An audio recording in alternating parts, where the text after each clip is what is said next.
Magpaksiw naman tayo ng isda. Galunggong. With ampalaya. Lagyan natin ng kunting mantika ang kawali.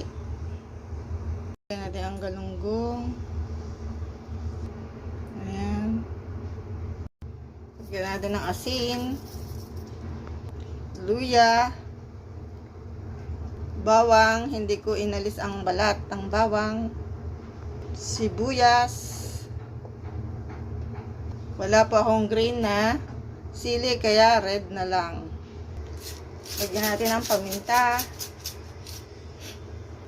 Suka. Tubig.